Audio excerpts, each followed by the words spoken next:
Hello there, I'm back again to talk about minor, more insignificant narrative details of the Bleach manga.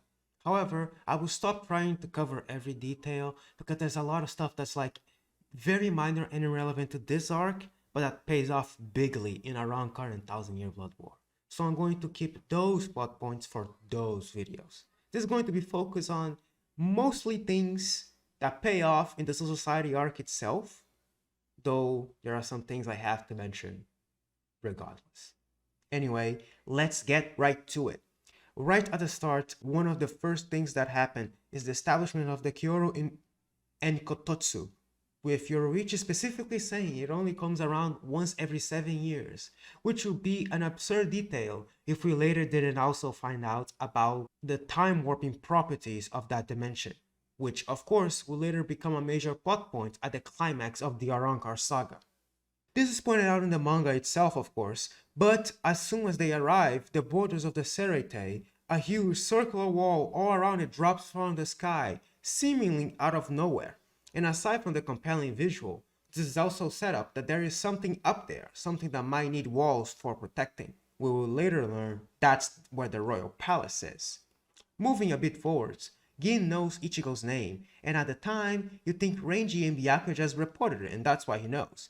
But later we find out that's not the case. After all, the vice captains don't react to the report of Ichigo's appearance by connecting him to a previous report by Byakuya and Renji. Which brings into question, where the hell did Gin learn that name and that appearance? That's extremely suspicious. Of course, this is pointing out to Gin knowing Ichigo some other way via his connections with Aizen. Is still on this scene if we assume that the description given to Gin was from Aizen, and we have every reason to believe that was the case. Aizen compares him to a flower, a daylily. This is ironic because Aizen's poem on volume 12 describes a fearless flower that goes beyond the cliffs to seek true understanding. So his choice of words are probably supposed to be mockery of Ichigo. However, the opposite is true. Ichigo Kurosaki is very much that fearless flower. Of course, one of the Soul Reaper's main items is a literal butterfly. Aizen, despite hating Soul Society and its history, would become a very big embodiment of it, with his whole theme of being a butterfly that goes beyond the cliffs to seek true understanding. His final form in the Arrancar saga being to turn him into a literal butterfly. After Ganju shows up, Ichigo and him get into a scuffle. The characters in-universe call it a fight over their dumb sense of pride, a scuffle over meaningless pride. This is of course foreshadowing the pride of the Shiba being a major thing with all of them, including Ichigo himself, funnily enough. The concept of spirit class is actually mentioned here during volume 10, but it would only actually become relevant to the plot during the 20th anniversary special one-shot. Renji was introduced and contextualized by Aizen as somebody who takes aspects from his superiors. First, he learned to question from Aizen, and second, he learned the ruthlessness and battle-crazed antics from Kenpachi and Ikkaku. But ironically, by the time of his fight with Ichigo, due to spending time with Byakuya, he had, knowingly or not, learned pride from him. Not pride in himself, but pride in Soul Society. Something that Ichigo would later beat out of him in this very fight, forcing him to ask for help saving Rukia. And of course, he would then learn resolve from Ichigo, and alongside those other traits that would turn him into an ally as the arc progresses. And that's neat. Aizen, Gin, and Tozen have a unifying theme that is both relevant to their characters and foreshadows the fact that those three will be the ones that betray Soul Society. And that theme is vision. Aizen uses his glasses, Thousand is literally blind, and Gin has fox eyes and only shows his true vision on certain occasions. Of course, Arrancar will also introduce more things that unify all three of them, but that's for that video. Let's give some focus though on Tozen's sword. Tozen's sword is one of the very few inherited swords in the manga that we actually get to see, and it has some peculiar aspects. Number one and most obvious, it has two equal release commands. Not techniques, release commands. This is different from Yumichika's sword, who has a wrong and a correct release command. This is different from the concept of fake and true names, where the newer name replaces the older one, and is also different from the concept of techniques. For example, how Yamamoto will use many different techniques with his own Ryujin Jaka. It's just two different release commands of the same sword. And the reason he has that is because Kakyo, the person Tozen got his sword from, Tozen's original friend, her sword already had a unique design. Therefore, she had already achieved Shikai.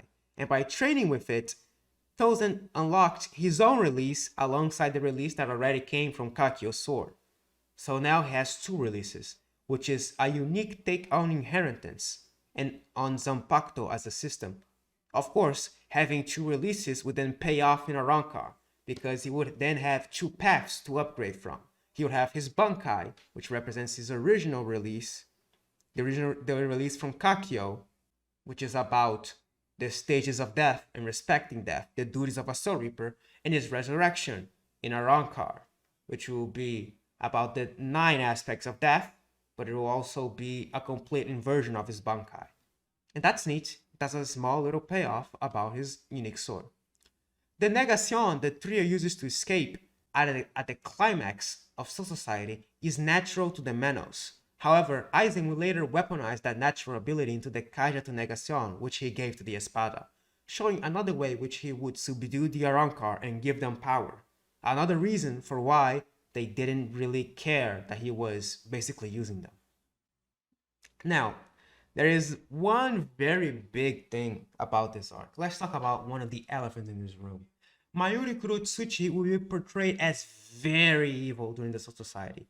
And while his behavior doesn't really change, hell, the very next time he shows up, he is still letting his allies almost die to get information on his enemies, for example. He would never be portrayed as one-dimensionally as he would be here. Kubo actually has talked about this in an interview for the second data book, Masks. In short, Kubo learned to be more nuanced while writing Bleach, and that nuance played in how people are portrayed. So while Mayuri didn't change, Kubo did, and that nuance bled into his portrayal of him. And I think it's neat that Arrancar, a story that is in part about critiquing Ichigo's one-sided views, coincided with Kubo also growing beyond his one-sided views as a person. And I think that's neat. There are two Shinigami in this arc that have no Zanpakuto, Nanao and Yoruichi. In this arc, we'll also learn that Yoruichi's family specializes in artifacts that seal things. Thousand Year Blood War would piggyback off both of those details. Number one, due to her heritage, Yoruichi would know how to reseal the Soke. And number two, while there would be Soul Reapers that just elect not to use swords because they focus on other types of combat, like Hashi or Mashiro from the Vizards, they would still have them. Nanao will remain the only bladeless Shinigami, where her sword has never appeared once in the manga. In fact, the only time she was ever drawn with a sword was in the 2006 art book All But the Color Black. Aside from that one spread, never in the manga or the anime she is shown with a blade. And that's weird. That's supposed to get you thinking about why that is. Because even when she's going to face down Yamamoto, the strongest Soul Reaper, she's still trying to pull out spells and use her hands instead of pulling out her sword. So she doesn't have one. But why?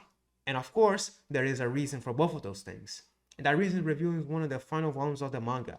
Royal families have family swords that they pass down by the generations, which also justifies by proxy Yoruichi's decision to just focus on hand-to-hand combat.